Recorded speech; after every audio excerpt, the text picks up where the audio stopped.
Ladies and gentlemen, boys and girls, welcome to The Artist Prepares. I am your host, Mr. J the Actor. My next guest coming to the stage is from Spring Valley, New York. Yeah, if you can make it in New York, you can make it anywhere. She is an actress, a teacher, published author. She's the artistic director of the Rice's Family Enterprises and the founder of Daddy's Girl Movement. Ladies and gentlemen, put your hands together for Mrs. Daja M. Rice. Welcome. What's going on? Nothing much, man. Just maintaining, just like everybody else. So everything's good for you? Yeah, I know this year has been kind of crazy for everybody. So it has been, man, especially like being a part of academia, because I'm still in grad school. So being in academia, it's just been crazy because you're waiting on people to make decisions about stuff. And sometimes their decisions aren't the best decisions. So I got you. I got you. We have a whole episode about that. So yeah, we're gonna have some fun. I've known you for some time, but before we start, we're gonna do some little icebreakers. So I got a little rapid fire. Oh goodness! Yeah, little rapid fire questions for you. Okay. The first one, we're gonna do a little bit of word association. So I'm gonna throw a word out to you, and you just let me know what comes to mind when you hear these words. Okay? You ready? These are not the kind of games you play with me. Okay. Okay. You ready? Okay. Shakespeare. First thing that comes to mind to you. The first thing that came to mind was ugh. You looking on Shakespeare? Yeah, I don't know why that came out. It's in my heart. Don't worry about it. Yeah, it's okay. It's rapid fire. The first thing that comes to your mind. That's cool. All right, next word. This is words. NCCU. First thing that comes to mind. My alma mater. Shout out to all them Eagles out there. All right. The Oscars. Wow. A lot of wild moments as it relates to that. What about the next word would be success? Every day. Every day. Okay. Black. Power. Let's get it. Power to the people out there. Let's go. All right. So, got some more for you. What is your favorite gospel song? Oh. Put you on the spot. I know that's hard for you because I know it is hard, but right now I really like Tasha Cobb has a song called Royalty off of her. Oh, her album is called Royalty too. Right. But she has a song called Royalty. I love that song. Nice. Do you prefer being a teacher or a student? That's hard. Yeah. Hey, that's what we do here. Oh God. Yeah, put you on the spot. Yeah. Do I have to choose one? One or the other. You have to. You gotta leave it on the stage. This is the okay. You know what? I'm gonna give a good answer. This is gonna be a good answer, y'all. I like being a teacher because it reinforces what you've learned as a student. Good answer. That's actually a great answer. One thing that all artists should do, what would you say? The first thing that came to mind is pray. But I know that everybody doesn't have the same spiritual beliefs that I do. So when I say pray, I guess I should really say meditate. Make sure that there is a source for you that's higher than yourself. Okay. Why is that so important to you? It's important because we're human and we run out of juice. we don't always have anything to give ourselves or anybody else. And so once you run out, where do you draw from if all you have to depend on or draw from is yourself?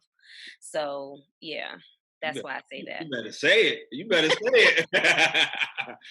So cool. So before we get started, I'm just going to read. I've done a little research on you. I know you a little bit, but this is, I always like to see what the internet has to say about folks. So I'm just going to read this, and you can let me know how much is true. If it is true or a lie. People don't believe nothing to us on the internet anyway. Right. All right. So Daja is originally from Spring Valley, New York.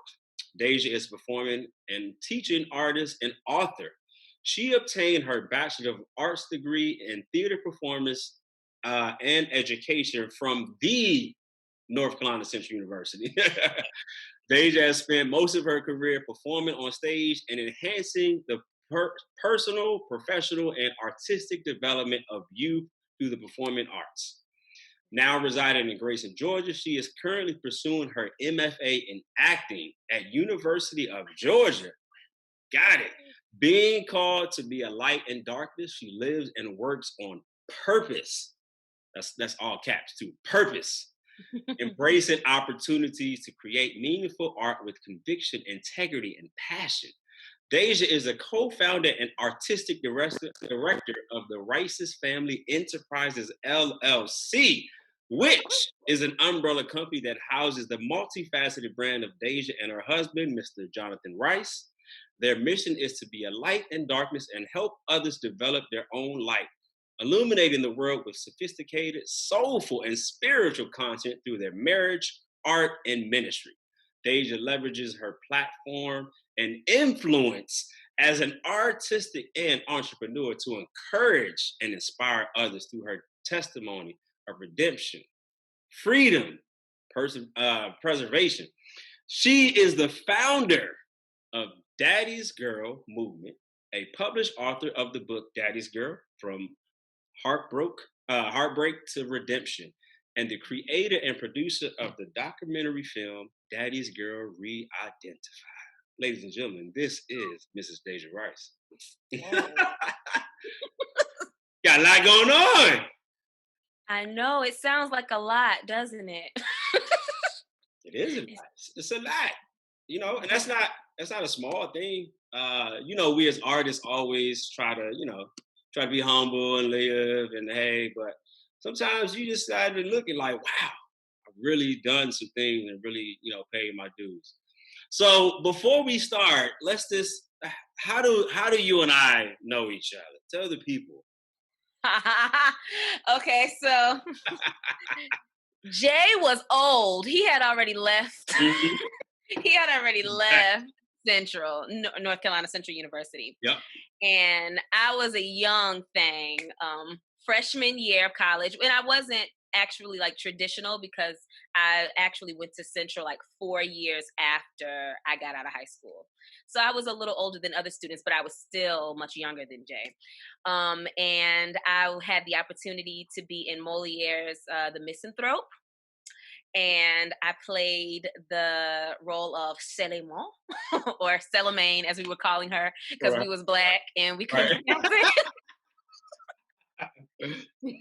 But yeah, I played that role, and Jay played the star. I mean, absolutely killed it. Alcest, the Misanthrope, and yeah, and we just had some fun on that set. And it's so crazy because Jay played a very like alpha male in that play, and I played like a very alpha female in that play. Right. So it was like just egos, like boom. Right. Man. Very fun though. Yeah, that show was crazy because I had no intentions. I didn't know that opportunity was going to come. I just happened to be essential, and I remember getting a call. And they're like, hey, Jay, what are you doing? Nothing. Hey, you act, right? You're an actor. I'm like, yeah. They're like, hey, we need you to do this part. We feel you would be great for it. I'm like, okay, cool. I'm always do it. And then I get the script, and I'm like, and this is what, 2 weeks from now? 2-3 weeks? I'm like, so I would remember looking at the script like, wow, this is like 2.5 weeks. But, me, I'm always willing to do the work. But just seeing you from then, you were just so laser focused, right? You were just had this focus where you were so intense, like seriously, like I gotta do everything right and this. And I'm like, bruh, it's so can I tell you, you probably don't know this. Jay, do you know that was my first like real play? I didn't. I just know that you were so like, I gotta say this line correct and I gotta do this. And I'm like, Deja, it's okay. I was so high strung. Yeah, I I said, was Deja, so it's okay. We're gonna get through this. We're gonna make it work. I was so uptight. Yeah, it was fun. It was fun, but yeah, you were just so like, I gotta say this right. No, I didn't say this line correctly. I didn't do this. I'm like, we're gonna make it Yeah. work. Don't worry about it. Relax. But just from there, I saw that you took it serious, and that's one of the most important things for me. When I'm doing something, I'm gonna give it my all. You know, if I commit to it, even then, like thinking like, oh, I'm just gonna say a couple lines, I'm gonna be a fill-in, and they're like, no, you the lead. I'm like, whoa, hold on.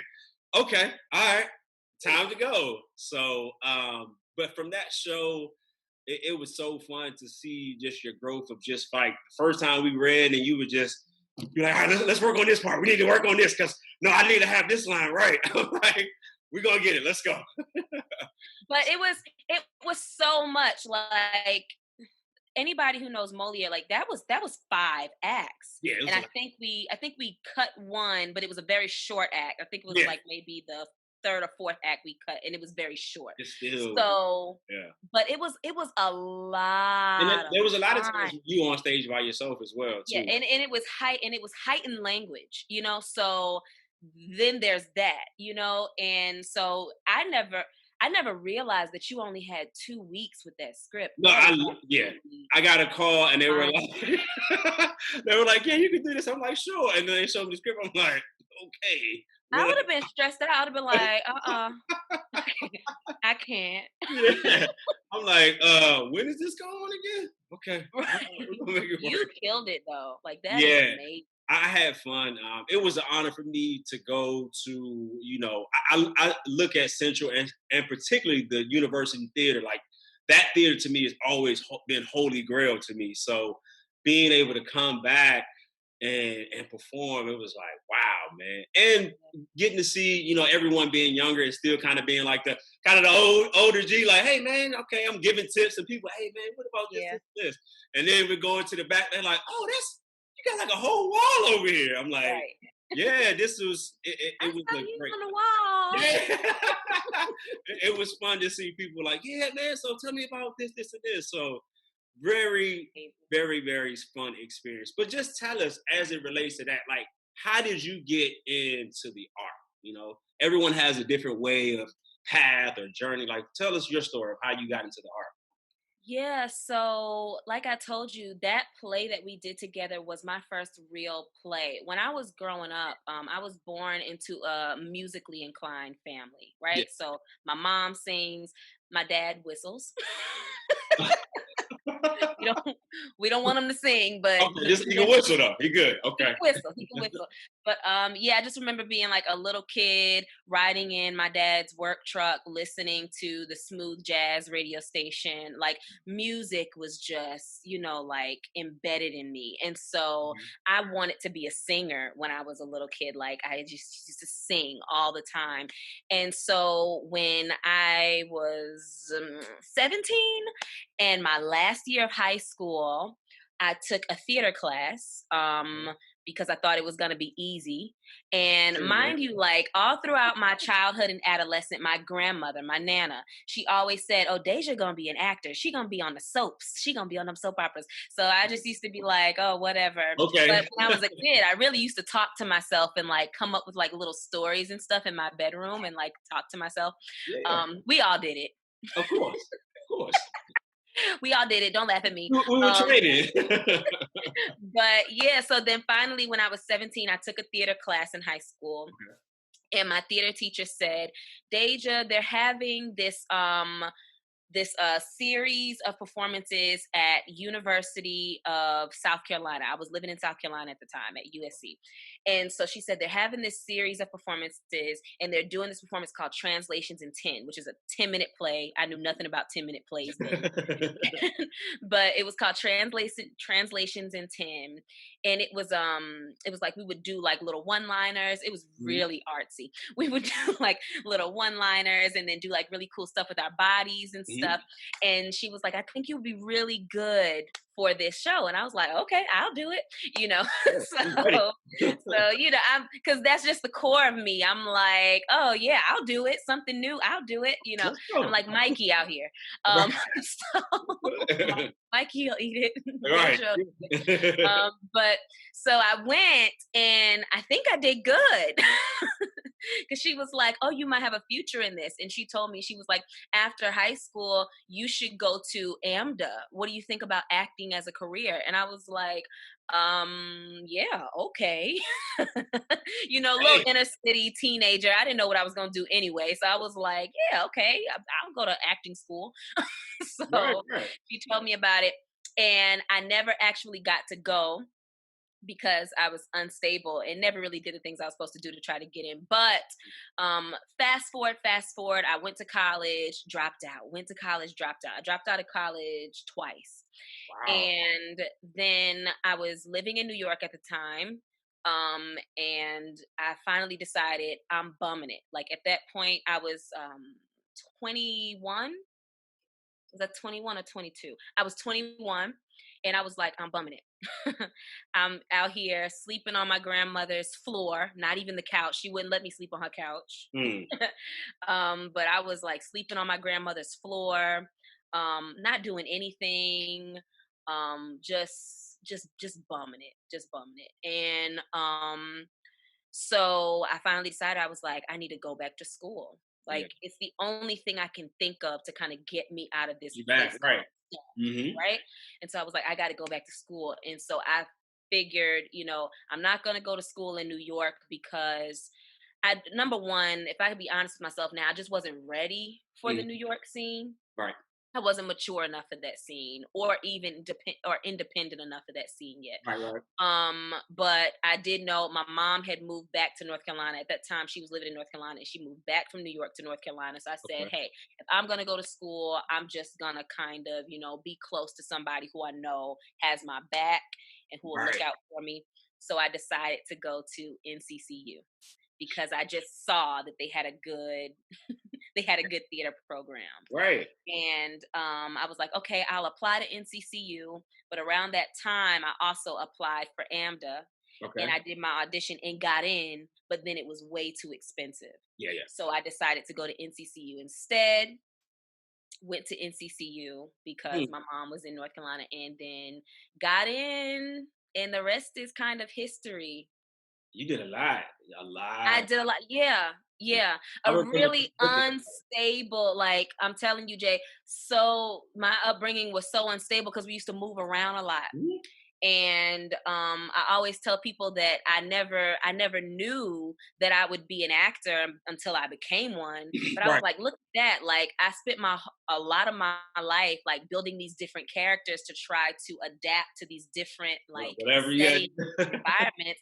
And here I am in this profession where I have to adapt all the time and create characters. So I was like, man, God really knows what he's doing. He does. He does. That's amazing. This is my first time hearing the story. So that's amazing to have that journey to get you all the way there and look at all the things you were able to accomplish at NCCU.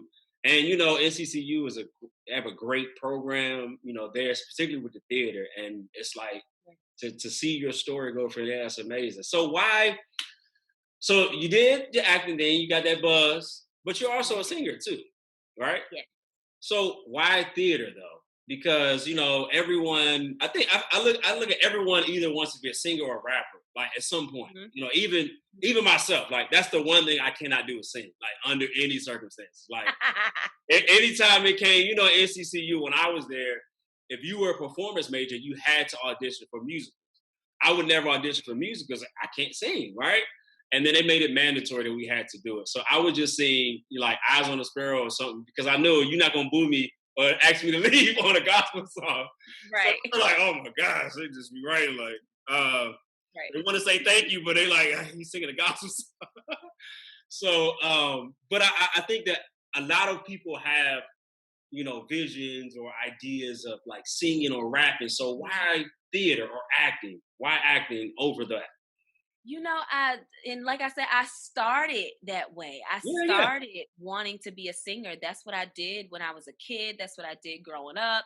So I wanted to be a singer. But the reason why I put singing down for a little while, I okay. just sat it down, sat it to the side for a little while, is because I think I was running away from what was attached to singing for me. Mm, I had been in the hip hop R&B scene, and a lot of the trials and tribulations that I had to go through as a teenager and a young adult was attached to music. mm. And It happened so to me. when I tell anybody I'm a Christ believer, and so when I got saved, that was one of the first things I did. Okay. Was I tried to start, sorry, I tried to start singing gospel, but something just wasn't clicking. Like I just couldn't, You found your groove in I, it. I couldn't find my groove, right? And Mhm. so I was like, well, maybe I'm not supposed to sing anymore. I knew I didn't want to sing R&B anymore because it was just attached to so much for me. It was Right. attached to so much for me, and I didn't want to go back to that place called stuck. And so I sat it down, and then right when I was sitting that down, acting happened. Mm. And I've always been a person that likes to work on purpose. I don't like to force anything. I don't like to try to make stuff work that's not Right. working. I'm just like, I'm just gonna it's do it just because right now. yeah, it's like I sound like such an artist right now, like, oh, whatever way the wind goes. Um, but but it's just true. Like I just like working on purpose. Like whatever comes is what I'm supposed to do. Yeah. And I don't like pressuring myself to do something because it makes sense, or because I feel like other people think I'm supposed to do it. So I just, in that moment, I was just like, singing, I'm not really feeling singing right now, but this Okay. acting thing All right. But you is still got good. to utilize a lot of your time because you did musicals and Yeah. everything. So I mean, I feel like every time I look at on Yeah. even on Central's page, like I'm like, oh, there's Yeah. David again, like singing or Yeah. doing something. So kudos to you for first being able to sing. Like I'm envious of all people that can sing and act. Kudos Like, to God. hey, Lord, he knew what he was doing, not giving me that talent. But shout out to all the ones that do have it. So you got into acting, and Mhm. let's just talk about that, right? Everyone has a different way that they approach as it becomes being an actor, right? So how do you prepare for when you get a role, or even when you're auditioning for a role? What is your Yeah. process? Um. Okay, so when I'm auditioning for a role, my process is to. This is gonna be so mechanical, but it's Mhm. like just you look at what you're auditioning for, Okay. and you prepare a piece that shows that you have the soft skill Hmm. to produce what it is they want Right. out of that role. Right. Period. Okay. So if I'm auditioning for Tanya and King Hedley II, I'm not gonna do Desdemona Right. monologue, you know. Right. So yeah. So we Yeah, just want to walk in the room and prove that we have the soft skills to give them what they want. right. But then also it's preparing and conditioning my mind to know what I can control when I walk in that room and Mm, what I have absolutely no control over. mm, And one of the things that I always remind myself of, and I actually learned this in a workshop, okay. but is that I have no control over whether they give me the role or not. Nope. The Got only thing I can control is how much I prepare you. for the moment. Yeah. And then whether they give me the role or not is not on me. I could walk in and look like the casting director's cousin who she can't And then stand. like, oh, perfect, perfect. Right, Well, right. like, oh no, I Like can't. No. right, or like I don't want you because you look like Lisa on my Yeah, daddy's side, and I can't yeah, stand Lisa. or the world we live in, right? right. Oh, you know her hair remind me of Rhonda. I really like Rhonda. Mm-hmm. And now Deja has the role because she reminds the casting director of a Rhonda. She has no idea who that is. Yeah. You know, but it's just to show you that like fate works, you know. Yeah. It really does. It works. And whatever is mine is gonna be mine. And whatever is not is not. So I always try to make sure that I don't put all my eggs in one basket, that I'm like walking into a room thinking like, oh, this is it. Right? This is going to be the role that is going to, right? I'm about to come through. Everybody gonna know me after this one. But no, I normally try to make sure that like I am an artist even outside of the casting room. Right. Even outside of the audition room, because then I always have something else to go back to, and I'm not biting my nails and stuff. So are you one of those people? I know a lot of times when you go to auditions, you'll have a variety of people, right? You have the people that's super focused. They're like, you're like, hey, how you doing? They don't want to talk. They're like, no. Okay. Then you got other people, they're pacing or they're saying lines or go over. Like, which one are you in that realm? Because I'm always a people watcher, so I'm like, okay, well, he doesn't want to talk. This person. I'm the awkward one who just sits there by myself and like smiles at everybody who walks in. Like people walk through the door and I'd be like,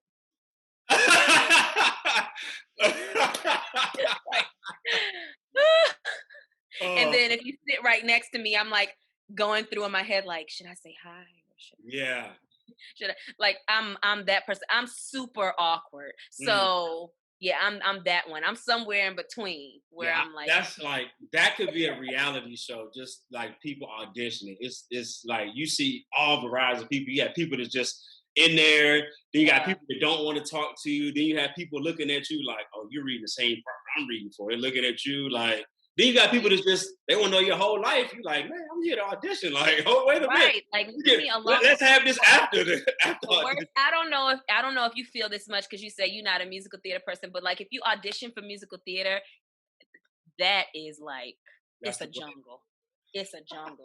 It's so much going on. Like everybody wants to like be seen and be heard. Everybody's wearing the same thing, and it is a jungle. And I'm just like, this is so cool. Yeah. Like, okay. I have a weird relationship with music. It's always interesting for me to just watch people and just be in audition. It's like, okay, this people watch. And a lot of people outside of our, realm don't understand, like you said, walking into a room and someone can be like, all right, thank you. Like they've already made up their mind. You haven't spoke, or you just walk in smiling. They're like, okay. And you're like, and then you're looking, and I've even had some instances where I go in and like, I'm super prepared and we're doing warm up. So they're like, hey, let's do improv. And I'm killing the scene. And then I go and I watch someone else and I'm like, they're struggling. And then it's like, I'm like, what are you looking for? Like, so you have those moments, but it's always interesting to tell when I tell people about, hey, I was in this audition and XYZ happened. And people are like, what? How do you, like, this is the world an actor lives in. You are defined the moment you walk in that building. It's not the moment you walk in. You walk in, you sign a call sheet, whatever. Like, it's like on. And that's why even with my, being an acting teacher now, I always tell my students, like, don't wait. Like, leave it on the stage now, because the moment you're in, they already laser focus on you. They're looking like, okay, yeah. Mm-hmm. Oh, yeah, go ahead. So that's always fun. So you talked about, how you prepare. Talk to us about NCCU. What did you learn as it relates to your art, being a actress and, singer? What did you learn from NCCU?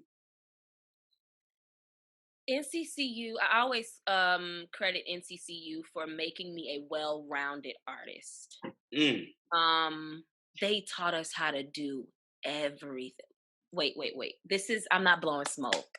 Talk to the people. This is exclusive right now. They teach you how to do everything. And if I never could quite become a master at it, I at least know enough about it to be able to like do something if I ever need to. When I tell you, in this pandemic, I've been more grateful for NCCU than anything because I've watched so many colleagues and Mm-hmm. so many peers like crumble because the doors of the theaters closed, or for a while they stopped filming, or nobody has been calling and asking them to come and be a part of their projects. And here I am in the house like, okay, I'll just make my own stuff. It's all good. You ain't got to call me.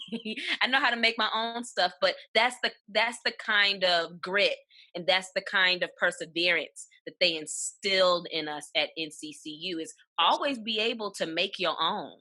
Always be able to create, because nobody can take that from you At all. That belongs if the to you. big productions, if they never call, you still got yourself, you still got your artistry.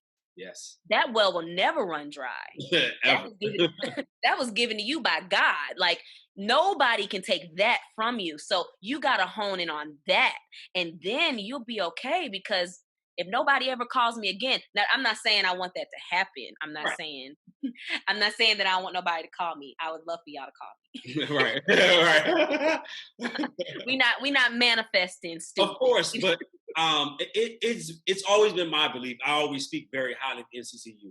Even my podcast, anytime I have the opportunity to talk about anything as it relates to my career, I'm always going to reference NCCU. Yeah. I personally feel, and you may agree with this, I personally feel NCCU prepared me for life, right? But not only that, it prepared me for being Black in the world. That is the biggest thing that I can take away from NCCU. Had I not gone to NCCU, there is no way I would have completed a program at Savannah College of Art and Design. There's no way I could have completed my studies at SCAD had I not been prepared at NCCU. I would have easily given up just because of all the things that I had to face there. But I had to have a moment, even with my department chair, to say, listen, two things you got to understand about me. One, I did not start acting arts when I got here. And number two, I'm not going to stop when I leave here. So whether or not you believe it or see the vision, that has nothing to do with me. I'm doing my art and keeping it moving. And I always shout out NCCU because I think about the moments where I'm like, okay, I am going to be viewed a certain way before I speak. One, being an artist, and then two, being an artist that is Black, right? So it's the difference. So do you agree with those sentiments as far as like the NCCU kind of prepared you for life? Absolutely, absolutely. When I left NCCU, I went on tour with Missoula Children's Theater Company. I was going to talk about that next anyway. Great, perfect. And MCT, great experience, much better experience than I gave them credit for while I was actually on the road. Yes. In hindsight. And so, but one of the things that I experienced being on tour with a little children's theater company outside of Missoula, Montana, is that a lot of times I was the only Black person in the room. There were sometimes, I really swear, I was the only Black person in the city to some of those places I had to go to. Yeah. And while I say it was a great experience, because I believe there are no wasted experiences, all of that work, together to make me who I am as an artist today, to make me who I am as a woman, a Black woman today. But the reason why I'm saying that NCCU prepared me for that is because what NCCU gave me was pride. They gave me pride in being a Black female artist. And no matter how many rooms I stepped in, no matter how many towns I stepped in where I felt like the other, I still could stand with a sense of pride as an artist, as a Black artist, because of what was put in me at NCCU. Yes. I wasn't waiting for them to validate me because I walked in knowing who I was. Come on, Deja, talk to him. That's very important because I think I've always said this. A lot of times people, without, whether they realize it or not, are seeking that validation, that stamp of approval to say, hey, Deja, you're great at what you do, or you're a great actress, you're a great singer. And it's like, well, why do I have to wait for you to give me that seal of approval. Why can't I just believe it within myself? And for you to say that is like exactly what I mean. You understand exactly how that is to be like, because we're human, right? Like we want. I don't care what nobody say. Everybody want people to like them. I don't care if you say you don't. Okay. Yes. There is somebody in this world that you want to approve of you. It ain't got to be everybody. It don't have to be white people. We were designed that way. Right, we're designed.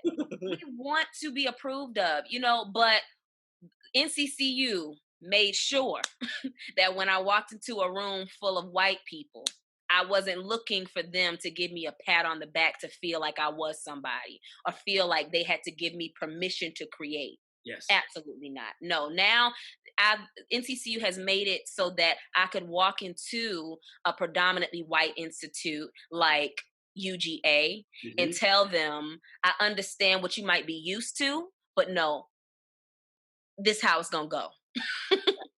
because there is a level of understanding you don't have. Yes. Right? There is a level of knowing that you don't have because you don't have my skin. You don't share my experience. So I do have to teach you. I understand you, my professor. I understand you're the chairperson. Like you said, you had to sit down with the chair. Yeah. I understand your position. Right. But what I'm trying to tell you is that you don't completely know how to educate me. So I'm going to have to teach you a little bit. Yes. And you're going to have to be open to receive that. Why? Because you here for me.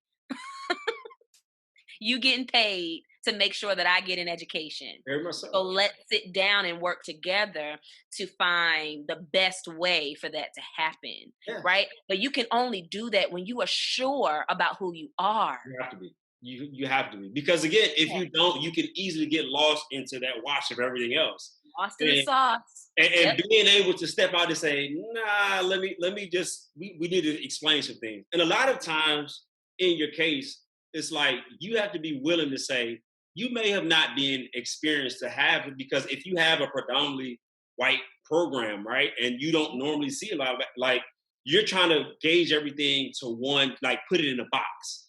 And like you said, we don't all fit in that box. And so when you get, especially come from NCCU, you like, get that box out, like, you must not know what I went to school at. Like, so having those things is like, you have to have those real conversations and dialogue. Yeah. Like, listen, I know, the style of teaching you is this way, but let me just explain some things to you. Yeah. And I think once you're willing to do that, people are much more willing to say, okay, versus just saying, all right, I'm just going, however it comes, that's what happens. And then you get lost. Right. You lost. Yeah. You like, I don't know what I'm doing. I can't. You have to be an active. You have to be an active part. That's something else I learned at NCCU too. You got to be an active participant in your journey. Yes. You can't just sit back letting stuff happen to you. No. You can't just sit back letting stuff happen around you. Like, you have to be an active participant in your journey. Get a hand on who you are. Get a hand on what you create. Get a handle on yourself. Exactly. You talk grab a hold. Facts, right? So you talked about MCT, the Missoula Children's Theater, right? So then why did you decide to pursue your M.F.A? I want to know that, because not a lot of, I've found, just within myself, not a lot of actors per se choose the M.F.A route, right? So why did you? I know I have mine, but why did you choose? Yeah. I'm gonna give a very real answer, you guys. I chose to pursue my acting M.F.A because I wanted to continue to hone my craft under the safety blanket of academia. I wasn't ready to, and I don't know if I was ready, but maybe I was scared. I don't know what it was, but I just knew that I wanted the security blanket of going to school, them paying for my tuition, them paying me to teach a class. Right. I mean, it was just all right there. The opportunities were just right there for me. And I know that doesn't work for some people. So I will never say that there's anything wrong with not going to get your MFA. But what I'm saying was that I knew myself. And I knew that I needed that structure. I needed that structure, especially after coming out of MCT, where I was just kind of thrown out there. You out to the wars, go. Right. But and then after I got off the road, I became a wife.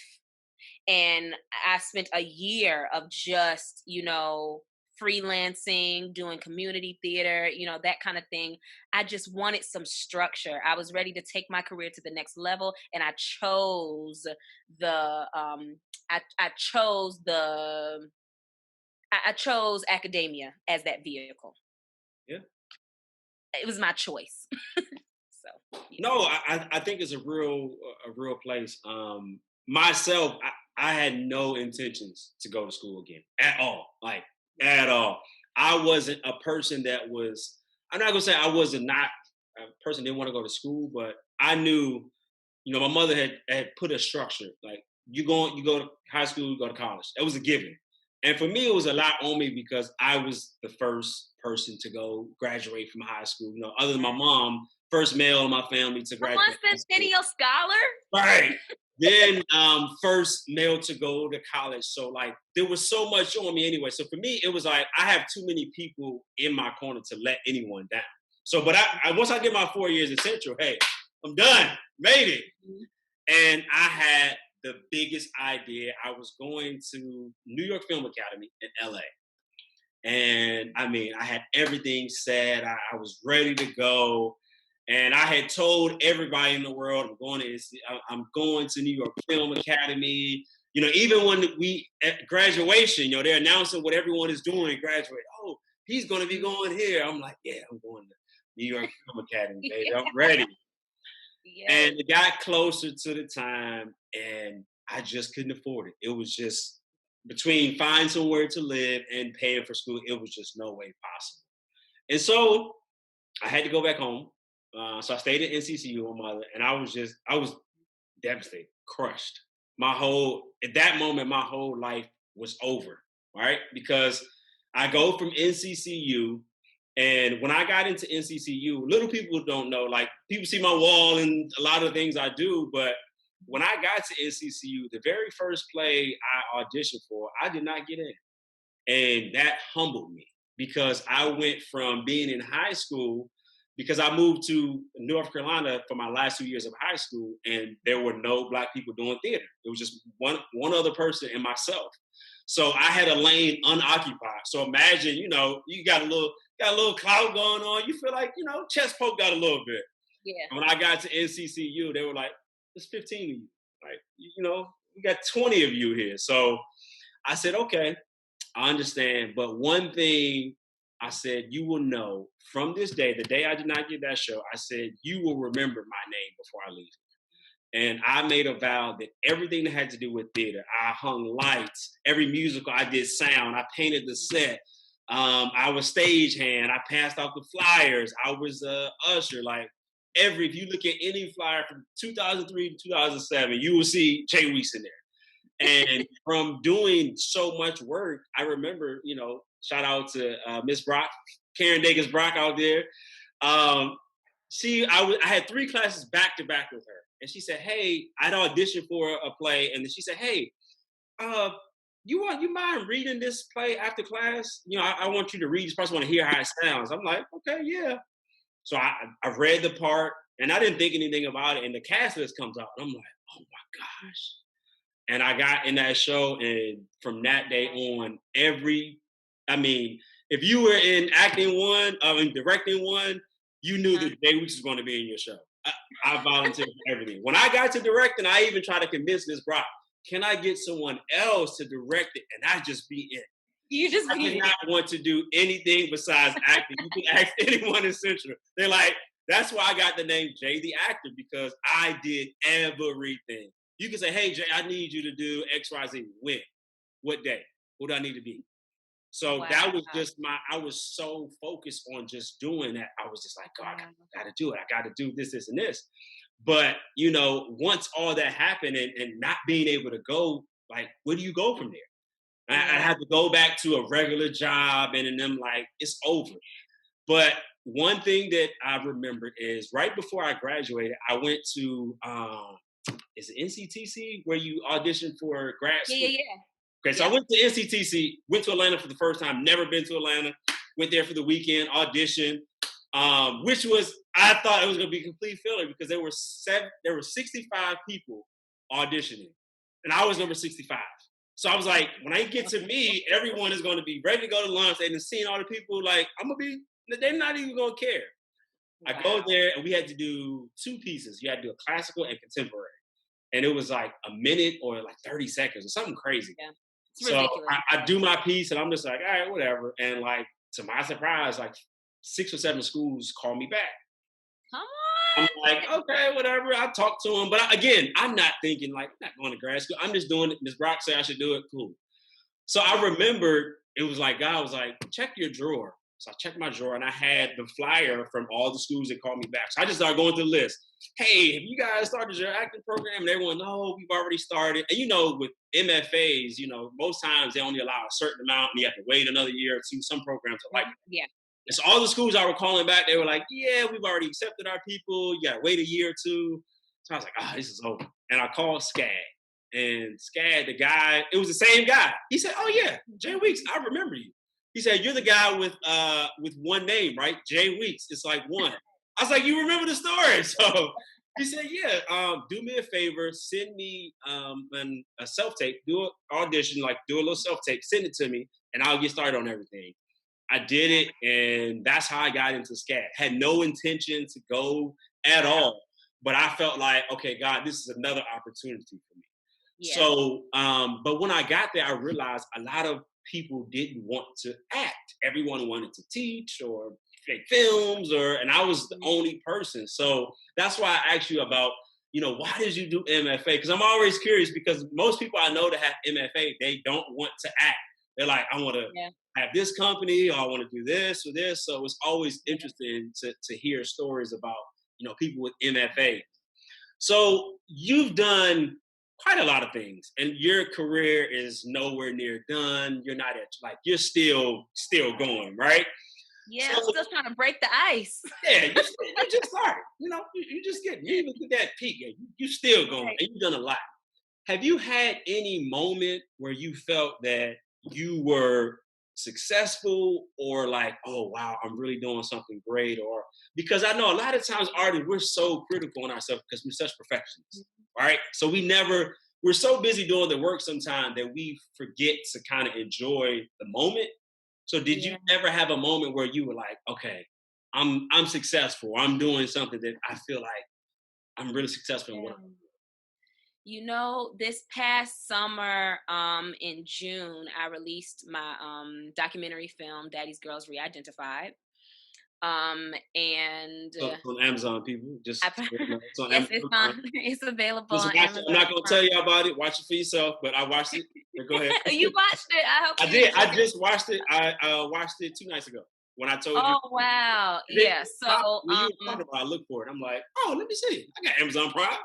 So so it's available on Amazon Prime Video, and it's so crazy because as actors, we're always looking for someone to give us credit. You got to get your credits up. And I was one of those actors who I've done a lot, but I've never done anything substantial enough for anybody to give me credit. IMDb credits. I have to make right, exactly. And so I ended up, registering Daddy's Girls Re-Identified through IMDb because I promised my cast and crew that they would get credit. That's what you promise people when you can't pay them. You're like, oh, I'll give you credit. So IMDb credits, yeah. Right. So I registered it, and then I realized, I was like, wait, Daja, now you have a producer's credit, you have a directing credit, you have acting credits. Mm-hmm. And probably other credits. I don't know. There's like several credits now that I have. But the thing that really blew my mind when I looked at it was, it's not because of something that somebody else gave to me. It wasn't for a door that somebody else opened for me, or an opportunity that I just lucked up on from someone else. It was literally from what God put in me. And I just had the courage to manifest it. And from that courage, from that obedience of just doing what God gave me to do, here I am with all of these credits now on my name. And so now I'm in a place where I'm like, oh, when I tell you I'm not stressed about people giving me a job, like it was just in that moment where it all clicked for me was like, I have it in me to just do what I've been put here to do. And for other people to share their platform with me or give me a position, that's extra, you Yeah. know, but everything that God gave me to do, I have it in me to do. And it was in that moment where I just kind of just took a second and just gave myself a little pat on the back, like, okay, girl, You're you doing all right. You okay. all No, you right. should definitely be proud of what you're doing. Not a lot of people get the opportunity to do that, right? And I always say, just really doing the work makes you successful, you know. And I had to tell myself that it's like you work so hard, but you never have the moments where you're like, yeah, I'm doing it good because you like, what's the next thing? What's the next thing? What's the next thing? And then you For have real. people saying like, yo, Deja, you know, you got this, and this. You did this, and this, and you're like, oh yeah, I did. Like, wow. So to see, you know, even for me, right? Just looking at you from being in that show where you were so like, oh gosh, I gotta do this right. And don't talk to me. I'm trying to get in focus. Let me get character. Let me just so laser focused to now building, you know, your own empire with your husband, right? And I follow you guys on social media. You're always doing something. You're always active, and I feel like you're really utilizing your gifts. And I think that's the most important thing. Everyone has something, right? But not everyone taps in or even tries to utilize it for whatever reason. Mhm. And so when you're in a position where you get to use something that God has given you, Yeah. I mean, Yeah. it's the best.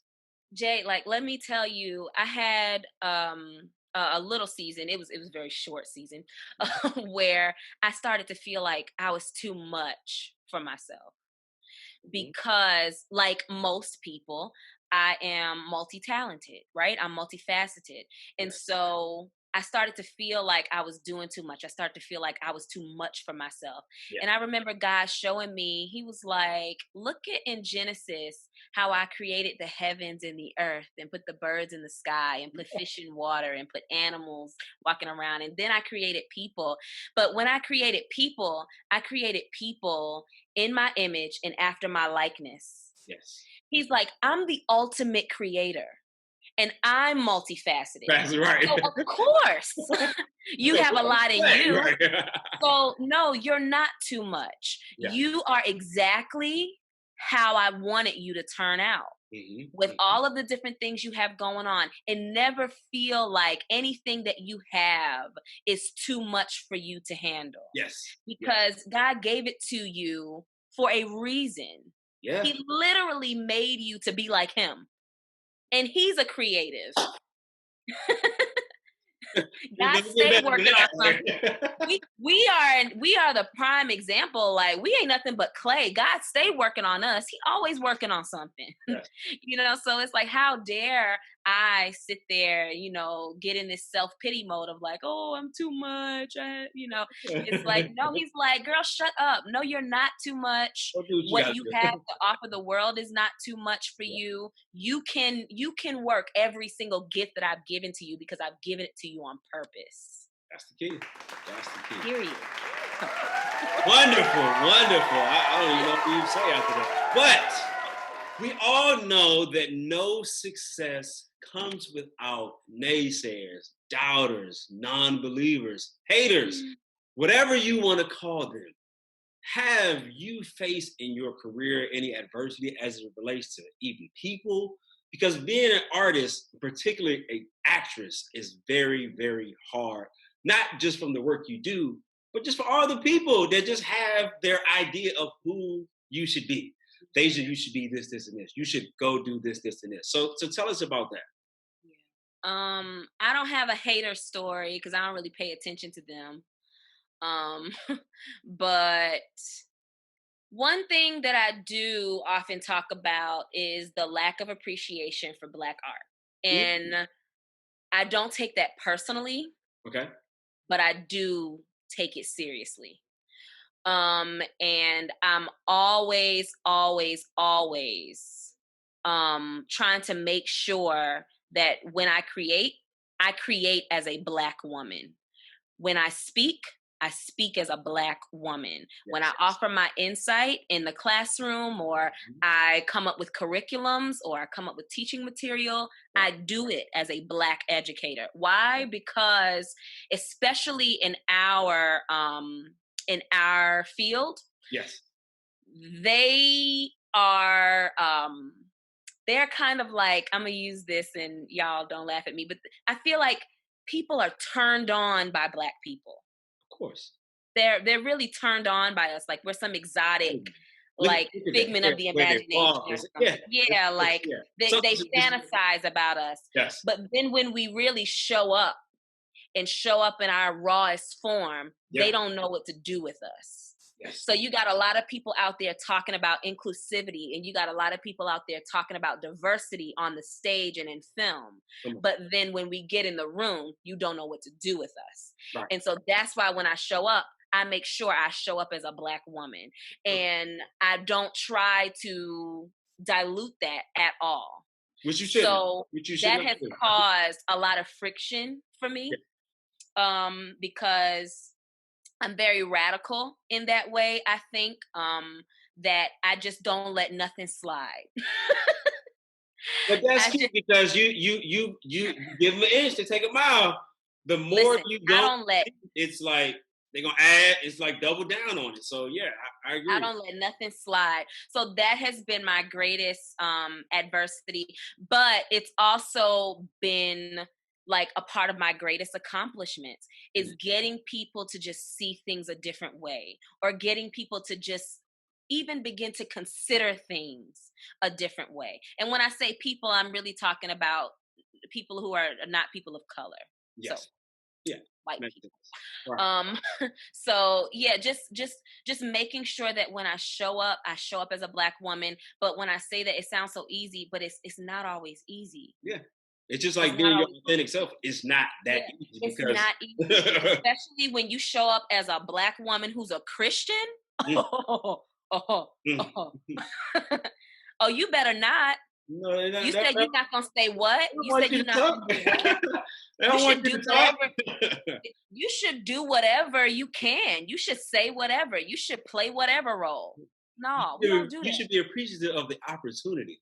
Yeah, it's like bump your exposure. All this, yeah. Right. I'm not gonna trade in my dignity. Yes. I'm not gonna trade in the authentic, core of who I am and what I believe in for your opportunity. And I don't care what level I'm on.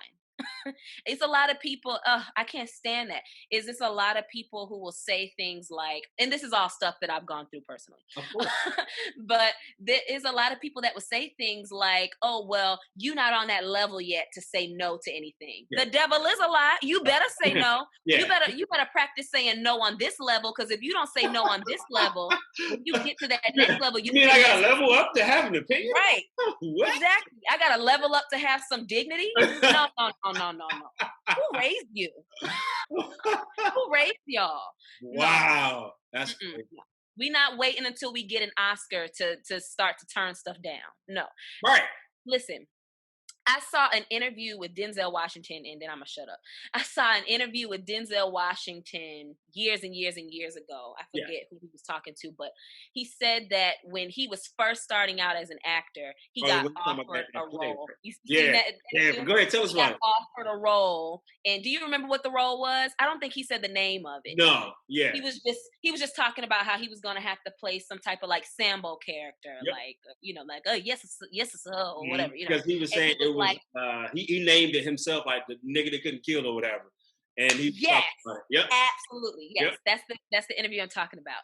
And he was just so conflicted about taking that role, because he was like, this is not the image of a Black man that I want to portray. And he said he reached out to Sidney Poitier, and he reached out to him and told him about his conflictions. And Sidney told him, I'm just going to tell you this. Whatever role you take now, choose wisely. Come on. Because people are going to remember you for that role for the rest of your career. Yes. And I listened to that interview, and he said he turned that role down, and not many months after that, he got the role in Glory. Yeah. And I always hold on to that because it validated me as a dignified artist. Yeah. Not only as a Black woman, not only as a Black artist, just as an artist, period. As a person, we should be allowed to say, I don't want my name attached to that. Or there's nothing wrong with that story. I just don't want to tell it. Good. And there's so many of me out here, you know. If you can get so many people to do it, go ask them. Stop judging me. I don't want to do it.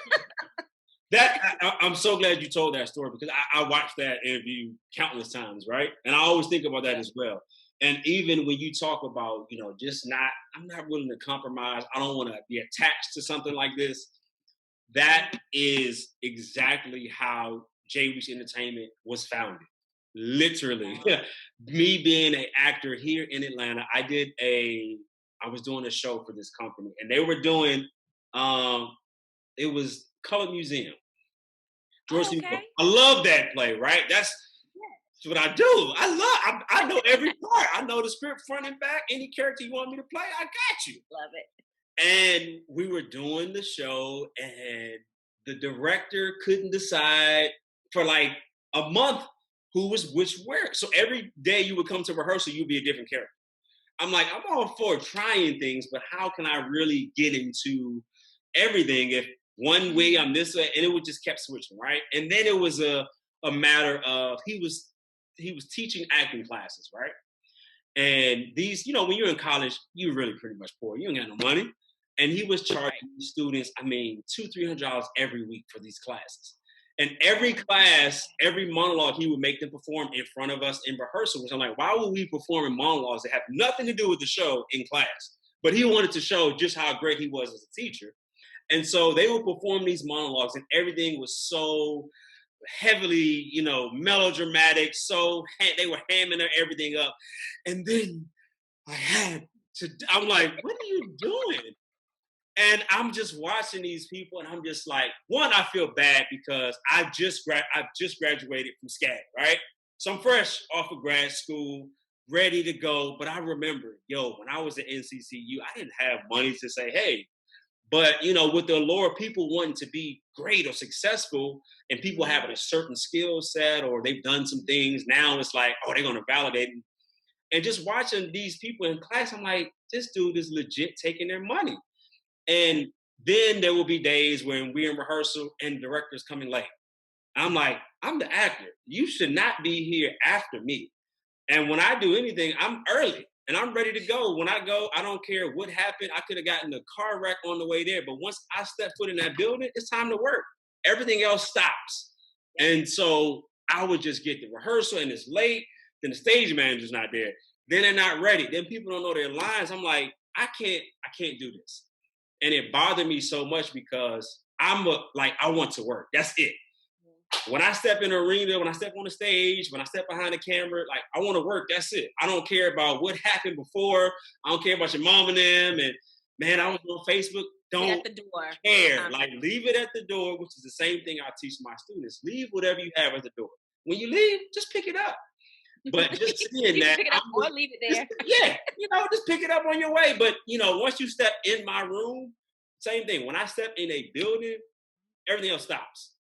And it bothered me, Deja, to the core. I was legit like, okay, I can do this, and it'd be really bad because I see no hope in this. And I said, you know what? I got home and I was praying like, Lord, like, what in the world? And that day I said, I do not want to be a part of something where people are not taken as serious as I am. I don't want to attach myself to someone who does not respect the craft. Because for me, you have to have respect in order to do what you do. Yeah. And I was like, Lord, like, what? But I'm a new actor. Like, what am I going to do? And I had an idea, as they say, write the vision, make it plain. I wrote down, hey, I'm going to do this, and this.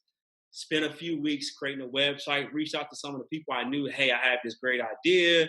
I'm going to do plays, blah, blah, blah. And, now next year, I'll be at 10 years, with James. So I'm just And I don't want to, go too much about me, but it's just like a matter of when you know who you are and what you want to do, don't let anyone compromise that. And I had to make a decision. Like you said, I wasn't quote unquote on a level to be able to say, no, I don't want to do this role. But I knew what it represented for me. At the end of the day, if you come see me, you're expecting a certain level. So I hold myself to a high standard, and anyone I work with, I'm gonna have that same standard. So knowing like, I don't want to be attached to something that's gonna, And so I'm thankful for that opportunity, because out of that, I got my own company. So, hey, it's amazing what happens when you're faced with that decision of, do I want to do something, or, hey, I'm here, but like you said, I'm quote unquote not at a certain point or level in my career, but the fact that you are doing something, whether it be you record yourself and put it on Facebook, it does not matter. You are successful. Like, it's hard for people to do that. Success is truly a process. Yes. I believe that every day, as long as another quote I love is from Ava DuVernay, is she says, put your attention on your intention.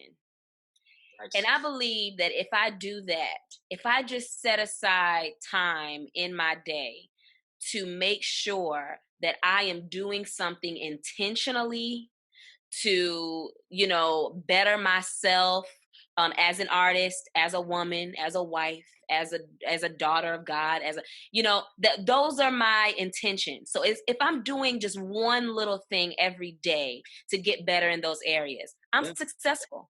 Right. I'm successful. I don't need the accolades and rewards. Thank you. Thank you for saying that. To say that to be able to say that I'm successful. I am. Every day I'm putting my energy and my heart into what it is I've been called to do. That's how many people are not doing that? Thousands, if not millions. Literally. There's so many people. Yeah, even think about some people, and I think about this all the time. There's people that I either went to high school or friends that I know that maybe started doing something, right? And then for whatever reason stopped. And you think about, like, you are in a position, you're blessed, and you don't even know, just because you're actively pursuing it and continue that fight. It doesn't mean that it's always going to be easy. It's not, it's not going to mean that you're going to have moments where you like, I don't know how I'm going to put this together. And then it comes through and, God works it out. But it's like, it's just about continuing the journey. You have to keep going. Love that. You have to keep going, because everything, like you said from the beginning, everything that has happened, you've gone through, it all serves a purpose. All of it. And you don't even realize, like, you get something here, and then 5 years later, you're like, oh, I'm glad I got this. It's like, you can go back to that bank to bring it back and be like, oh my gosh, I'm so glad I got this 5 years ago. Or I had this horrible job that I didn't like. Oh, but they taught me this skill set that now I can use this. Yep. Crazy. Yep. When I first got to UGA and I realized that I was the only Black person in my cohort, I immediately thought about MCT. I thought about Missoula Children's Theater, and I was like, whoa, like, it's not going to be a cakewalk, because there's going to be challenges that come, but I am ready for this. I'm ready for this journey, because I have spent a year being a fish out of water. So it doesn't matter what challenges come, I am ready for them. And that's what experiences do for us. They just get us ready for more experiences. That's it. It's all just training, just preparing you.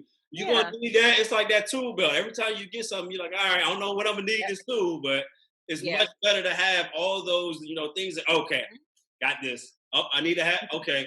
I remember this job, I was doing marketing. I got to market my show. Right. What I'm doing. It's like. Exactly. All of that. You have to utilize everything that you go through, the trials, the tribulations, the people who believe you, who don't. You got to use all of that. That is going to shape you for who you are. And it all, like you said, it all serves a purpose. So right now you're doing, we talked about some of the things you're doing, but just let us know about all, like, the projects you got. Your husband always doing things. Just let us know about some of the things you've done or even got going on or we can expect? Yeah, absolutely. So right now, I'm gearing up to take my documentary film on a virtual screening tour. Mm. Um, so I'll be stopping by some organizations and women's ministries virtually to share with them Daddy's Girls Re-Identified and do like a nice little talk back. And so, yeah, we're just going to do that virtually in 2021. But also in 2021, we're releasing my husband's single, Sing Over Us. So we'll be releasing that. And then we'll have some cool things. We released a holiday single this year called Something from the Heart. So if you don't have that, you can go and get it on all media outlets. Oh, yeah. But in the new year, we're going to start working on some things. I had to stop myself. You got something in the kitchen, yeah. We're gonna be working on some things. Yeah, you got something in the kitchen. Yeah, we cooking up some stuff for Something from the Heart. And what else? Oh yeah, so you can go if you are a woman, you can go to my Facebook page, Daddy's Girl Movement on Facebook, and there I just every day I'm sharing like inspirational quotes or material with women just to upbuild women and remind them that they're adored and adorned. And then if you want to go to our website, thericesenterprises.com, there's always cool merch on there if you just kind of want to be a walking billboard of Daddy's Girl. But yeah, that's what I got going on right now. I said in 2021, I just want to slow down and give the things that I've been working on the opportunity to work for me. Like it. So yeah.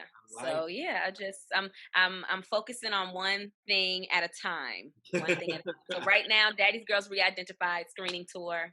That's my baby. Got it. Dope. Congrats to you and your husband for all the work you guys are doing in the community. I see you doing a lot with your church, and you guys are out in the community. So major shout out to you and your husband for continuing the work. But before I let you go, I do want to shift a little bit. 2020 has been quite the year for many reasons, right? Everyone has had some impact one way or the other, financial, spiritual, employment, everything, and particularly artists. Our, world has been shaken up, right? So talk to us about, COVID, this pandemic. How has this affected you and just your relationships or just everything? How has it affected you? Yeah, COVID, I have to be honest, COVID hit me pretty hard. Well, not the actual virus, but just the time hit me pretty hard and in a way that I didn't talk about. The being in this Corona season, depression was real. And depression can be a silent killer. And so what I started doing at the top of the pandemic was I tried to kind of bury myself in creating and bury myself in my artistry so that I didn't have to face the reality of what was going on around me. And what God did for me during that time was he really got me in a quiet, still place. And he showed me that I wasn't what I do. That's what I learned in 2020 is that I'm not what I do. He literally taught me that he got me in a quiet place where he was able to show me not only who he is to me, but who I am to him. He began to show me all the things that I am outside of being an artist. Because being an artist, sometimes we feel so much pressure to be doing something. All the time. And when the opportunity is not just right there in our face, we can then you're failing in life. What are you doing with yourself? Yeah, exactly. Like you be out here doing this. Why are you not? Exactly. Like especially like when Tyler Perry Studios opened. Oh yeah. Every actor in Atlanta can attest to this. Everybody's calling from home. Oh, so when you gonna be at Tyler Perry Studios? You Or know, when you you should gonna go. do? I'm like, How far are you Mom, from your studio? Yeah. Mommy, Aunt Brenda, I can't push a button and just be there like, hey Tyler, here I am. I made my call time. Let's do this show. That's not how it works.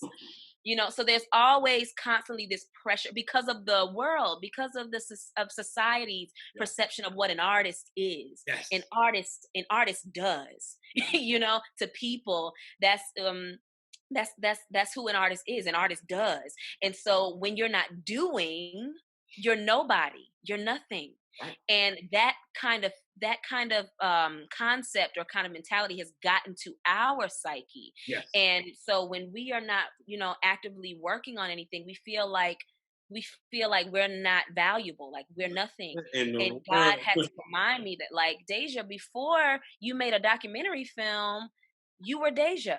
Before you were on anybody's stage or in front of anybody's camera, you were Deja. Yeah. You are who you are, whether you are creating something or not. So that's why I put so much focus on creating on purpose. Yes. If it isn't purposeful, it does not make sense. I don't care how much the numbers add up.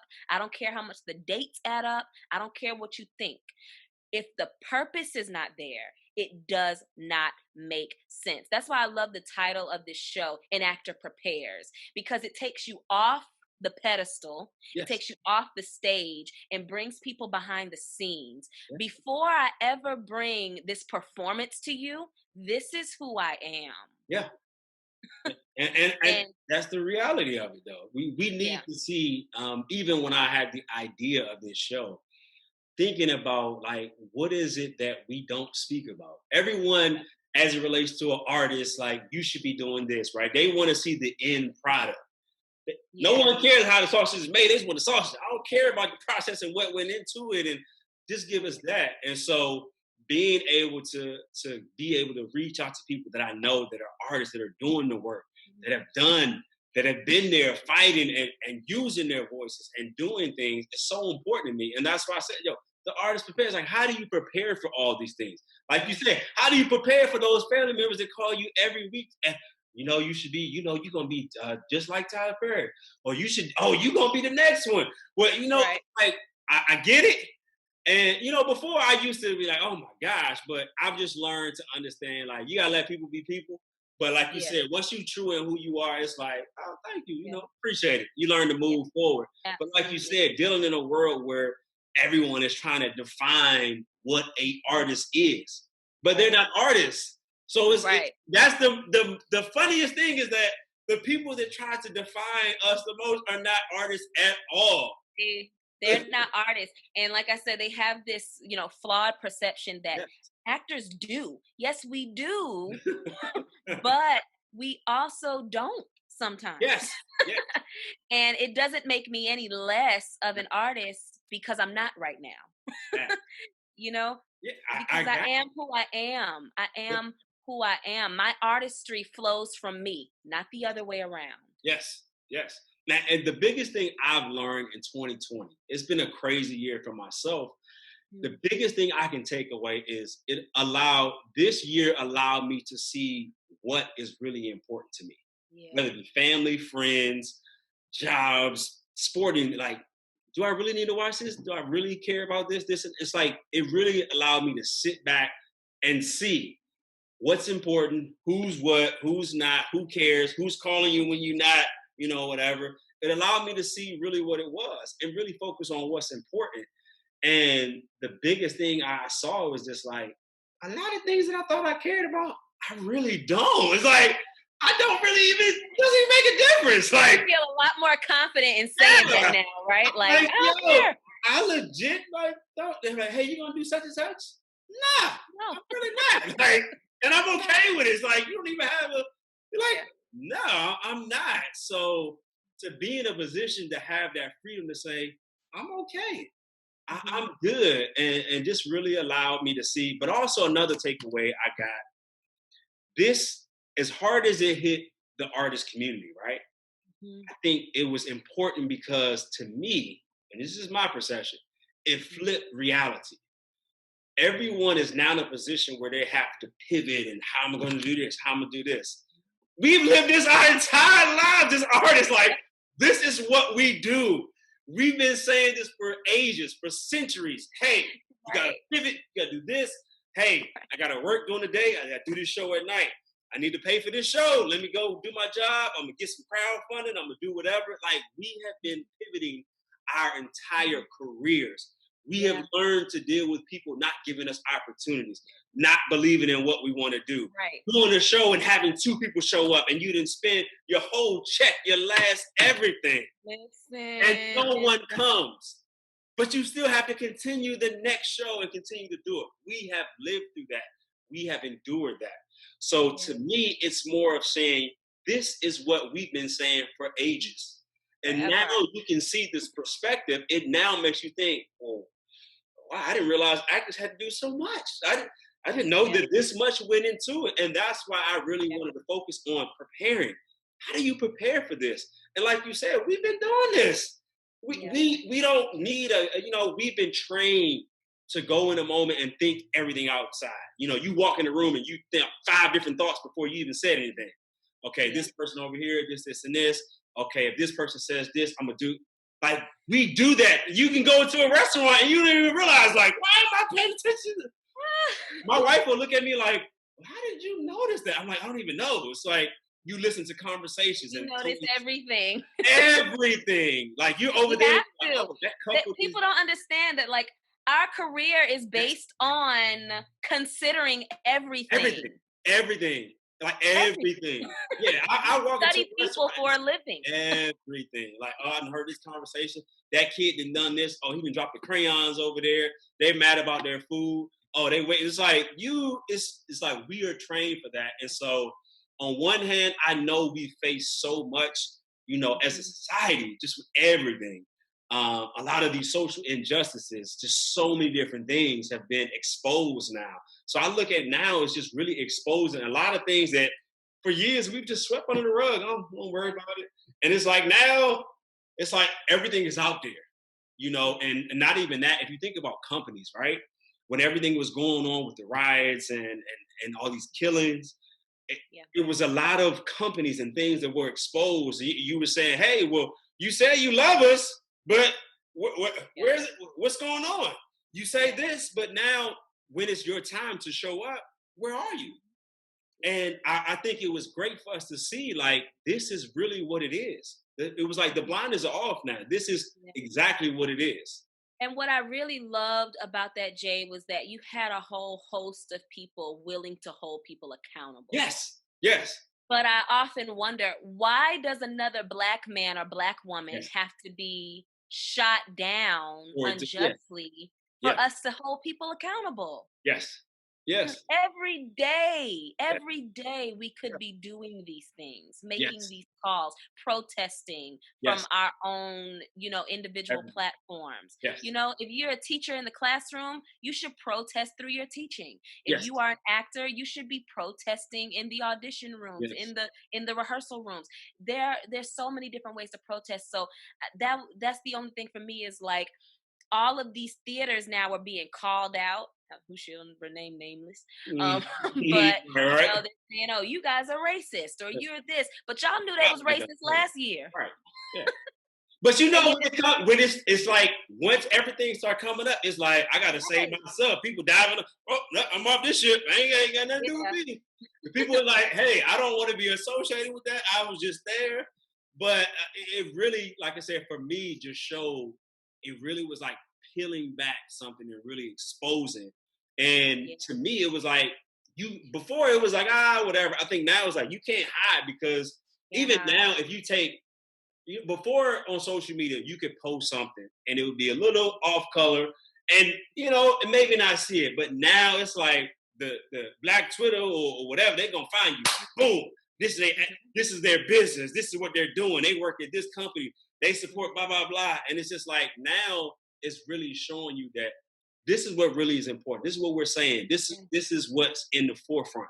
We can't, like you said, to your point, we can no longer sit back and let things happen and not be vocal. And like you said before, I don't let anything go. I don't let anything slide. Not no slick, nothing. And we gotta have that mentality with everything. You know, you gotta be vocal. Oh, I don't need the color commentary you got. Even when people be like, "Oh, I didn't know." Well, you gonna learn today. Or they say, even for you, right? You have a film out on Amazon. You're like, oh, I see you got your little film. Little. Like, it's just, it's. Drop that little, bro. It's a hate word. That's a hate word. Oh, you got your little. It is. No, I have a project is that. Don't make mine small. And it's crazy to see, but I'm so glad that you are pushing through. I'm so glad you're using your voice, using the platform, and just honestly letting God use you. And I think that is the most important thing. God gives everyone talent, ability, skills, and a lot of us don't tap into it. Yeah. Some of us waste our whole lives never finding our purpose or reason of being here. And for you to be in a position to not only be there, but to also share it with a partner that has the vision that you guys support one another. I salute you and the Righteous Enterprise and everything that you're doing. But before I let you go and close it out, I just want to ask you, what is it that you want people to know about yourself? Or even what would you want to leave them with? If you had a final thought for anyone that's listening out there, aspiring artists, present artists, or whatever, like what would you want to leave the people with? Man. The stage is yours. It's weird. It's like when you're in an interview and they're like, so tell us about yourself. Okay. But I guess what I would want to leave people with is what I've already said. If you're going to create, yes. But always create on purpose. Always, always, always create on purpose. Don't let anybody pressure you to try to, make something flow out of you that's not in there. Yes. Or don't let anybody pressure you to make something flow out of you that they want to see come out of you. No, create on purpose. Have a higher source than yourself. I'm not going to tell you who or what that has to be. Mm-hmm. My higher source is Jesus Christ. But have something higher than yourself that you can lean on and draw from. So that you never feel like you're just out here winging it. There will always be a still small voice that tells you which way to take, what move to make. You better say it. That's it. Thank you, Daja, for stopping by. The artist prepared. Thank you for everyone listening. This is so dope. Yeah. Hey, I'm just trying to use all my gifts, talent, abilities, everything. Everything I gotta use. You in the image and after the likeness, man. Use your gift. All day. So thank you guys for tuning in. We will definitely catch y'all next week. Thank y'all.